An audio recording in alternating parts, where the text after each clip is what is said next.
বিসমিল্লাহির রহমানির রহিম। আমি এম.আর. মারুফ, সহকারী শিক্ষক, বাংলাদেশ ও বিশ্ব পরিচয়, Shamsul Haque Khan school and college, Demra, Dhaka. ঐতিহ্যবাহী শামসুল হক খান স্কুল অ্যান্ড কলেজের সম্মানিত অধ্যক্ষ এবং যাদের জন্য আজকের এই আয়োজন, আমার অষ্টম শ্রেণীর শিক্ষার্থী, সবার প্রতি রইল আমার সালাম।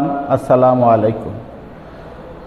সুপ্রিয় শিক্ষার্থী, তোমরা সবাই অবগত আছো যে বর্তমানে সারা বিশ্ব করোনা ভাইরাসে আক্রান্ত। এই মুহূর্তে তোমরা সবাই ঘরে থাকবে, ধর্মীয় বিধিবিধান ও স্বাস্থ্যবিধি মেনে চলবে এবং নিয়মিত লেখাপড়া করবে। সে লক্ষ্যে আজকের আমার এই অনলাইন ক্লাস। আজকের এই অনলাইন ক্লাসের বিষয় অধ্যায় 6, বাংলাদেশের অর্থনীতি। এই অধ্যায়টি তোমরা পূর্ববর্তী ক্লাসে বুঝেছ। এখন তোমরা এই অধ্যায়টির কিছু গুরুত্বপূর্ণ বিষয় এবং পরীক্ষায় কিভাবে প্রশ্ন আসবে সে সম্পর্কে জানবে। প্রথমে আমরা জানব বাংলাদেশের অর্থনীতি কি। যে শাস্ত্র বাংলাদেশের মানুষের অর্থনৈতিক সমস্যা ও তার সমাধান নিয়ে আলোচনা করে তাকে বাংলাদেশের অর্থনীতি বলে। মোট দেশজ উৎপাদন, জিডিপি, গ্রস ডোমেস্টিক প্রোডাক্ট। দেশজ উৎপাদন কি? একটি দেশের অভ্যন্তরে দেশি বা বিদেশি নাগরিকদের দ্বারা প্রতি বছর উৎপাদিত সকল চূড়ান্ত দ্রব্য ও সেবার মোট আর্থিক মূল্যকে মোট দেশজ উৎপাদন বলে। অর্থাৎ একটি দেশের ভৌগোলিক সীমানার মধ্যে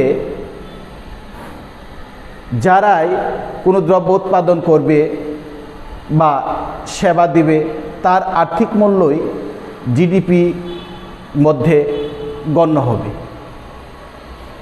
জিডিপি মূলত একটি দেশের ভৌগোলিক সীমানার সক্ষমতা হিসাব করা হয়। মোট জাতীয় উৎপাদন।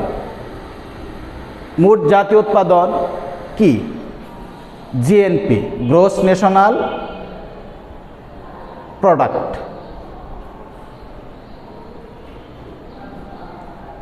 মোট জাতীয় উৎপাদন কি?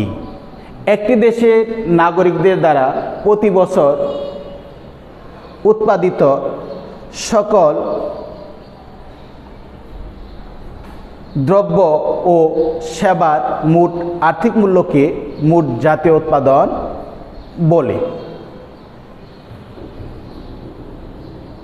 অর্থাৎ একটা দেশের নাগরিক এখানে ইন্ডিকেট করা হয়। একটি দেশের নাগরিক যেখানেই তারা উৎপাদন করুক, নিজ দেশে অথবা বিদেশের কোনো দেশে উৎপাদন করুক, তা তার নিজ দেশের জাতীয় আয়ে যুক্ত হবে।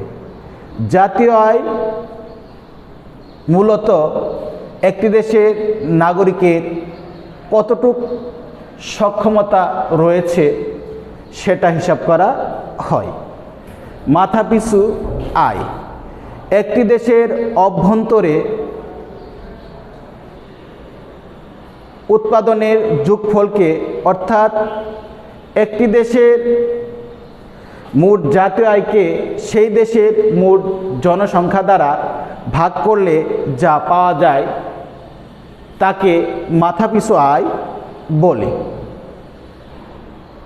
ধরা যাক একটি পরিবারে স্বামী স্ত্রী সহ আরও তার 3 জন ছেলে মেয়ে রয়েছে। তাহলে সদস্য সংখ্যা হলো 5 জন। ওই পরিবারে কৃষিখাত থেকে আসে 10,000 টাকা, চাকরি থেকে আসে 20,000 টাকা, ব্যবসা বাণিজ্য থেকে আসে 30,000 টাকা, মোট 50,000 টাকা। এই মোট 50,000 টাকাকে মোট সদস্য 5 জন দ্বারা ভাগ করলে 10,000 টাকা পাওয়া যায়। এই 10,000 টাকাই হলো প্রত্যেকের মাথাপিছু আয়। বাংলাদেশের জাতীয় আয়ে বিভিন্ন খাতের অবদান। বাংলাদেশের জাতীয় আয়ের উৎস হিসেবে আমরা অনেকগুলি খাতের নাম উল্লেখ করতে পারি, যেমন কৃষি ও বনজ, মৎস্য শিল্প, খনিজ, বিদ্যুৎ, গ্যাস ও পানি সম্পদ, নির্মাণ শিল্প, পাইকারি ও বিপণন। বিপণন বলতে বাজার কোনো পণ্য বাজারজাতকরণ বোঝায়। হোটেল, রেস্তোরাঁ, পরিবহন ও যোগাযোগ, ব্যাংক, বিমা, স্বাস্থ্য, সামাজিক ব্যবসা বাণিজ্য, শুল্ক প্রভৃতি। এগুলো জাতীয় আয়ের বিভিন্ন খাত, যা অর্থনৈতিক উন্নয়নে গুরুত্বপূর্ণ ভূমিকা পালন করে। মানব সম্পদ উন্নয়ন। মানব সম্পদ কি? শ্রমশক্তি সম্পন্ন মানুষকেই দেশের মানব সম্পদ বলে। মানব সম্পদ উন্নয়ন কি? প্রতিটি অদক্ষ মানুষকে শ্রমশক্তি সম্পন্ন করে গড়ে তোলাকেই মানব সম্পদের উন্নয়ন বলে। এই মানব সম্পদের উন্নয়ন যদি সঠিকভাবে না করা যায়, তাহলে আমরা দারিদ্র্যের দুষ্ট চক্রে আবদ্ধ হয়ে থাকব। কোনো দেশের মানুষের যদি পর্যাপ্ত খাদ্য না থাকে, তাহলে তাদের শরীর স্বাস্থ্য ভালো থাকবে না। আর শরীর স্বাস্থ্য ভালো না থাকলে তারা উপযুক্ত কাজ পাবে না। কাজ না পেলে স্বাভাবিকভাবেই তাদের আয় কমে যাবে। আয় কম থাকলেই তাদের সঞ্চয়ও কম হবে। সঞ্চয় কম থাকলে তাদের অর্থনৈতিক ক্ষেত্রে বিনিয়োগও কম হবে। এই বিনিয়োগ কম হলে আবার আমরা অর্থাৎ আগের অবস্থানেই চলে যাব। মানুষ কর্মসংস্থানের সুযোগ পাবে না। এভাবেই আমরা দারিদ্র্যের দুষ্ট চক্রে আবদ্ধ হয়ে পড়ব। মানব উন্নয়ন সূচক, হিউম্যান ডেভেলপমেন্ট ইন্ডেক্স, যাকে সংক্ষেপে বলে HDI। মানব উন্নয়ন সূচক কি? কোন দেশের জনগণের জীবনযাত্রার মান কেমন হবে তা বোঝানোর জন্য কিছু নির্ধারক প্রয়োজন হয়, সেগুলোকেই মানব উন্নয়ন সূচক বলে। যেমন জনগণের সাক্ষরতার হার কত, ছাত্র ভর্তির সংখ্যা বা তার হার কত, তাদের আয় কত, ব্যয় কত, তারা কেমন বাড়ি ও চিকিৎসা পাচ্ছে, তাদের খাদ্য গ্রহণের অবস্থা ইত্যাদি কেমন, সেটাই হলো মানব উন্নয়ন সূচক।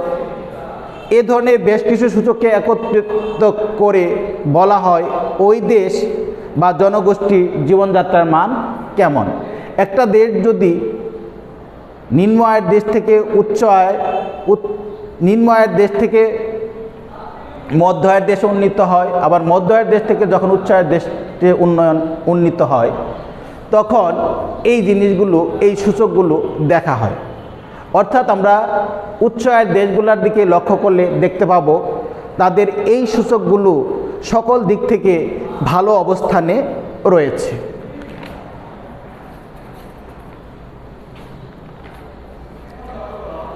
প্রবাসী আয় বা রেমিটেন্স। রেমিটেন্স বা প্রবাসী আয় কি?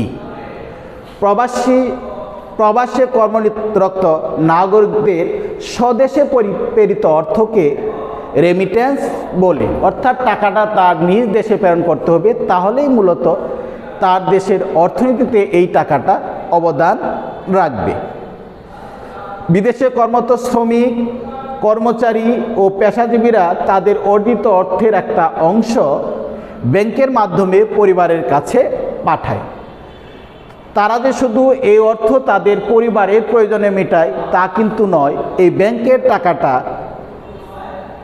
ব্যাংকের পক্ষ থেকে অনেক সময় ব্যবসায়ীদের লোন দেয়, কোনো ইন্ডাস্ট্রিয়াল খাতে লোন দেয়, তখন এই টাকাটা অর্থনৈতিক ক্ষেত্রে গুরুত্বপূর্ণ অবদান রাখে।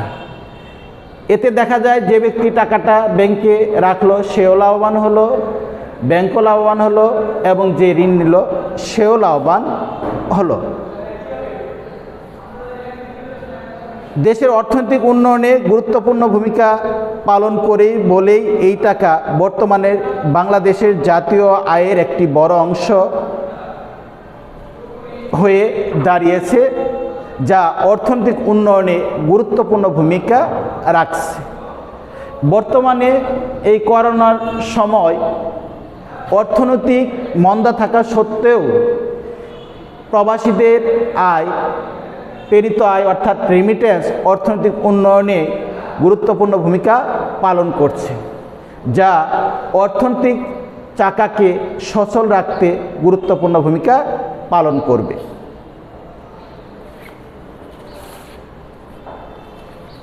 এখন আমরা জানব এই অধ্যায় থেকে কিভাবে প্রশ্ন আসবে।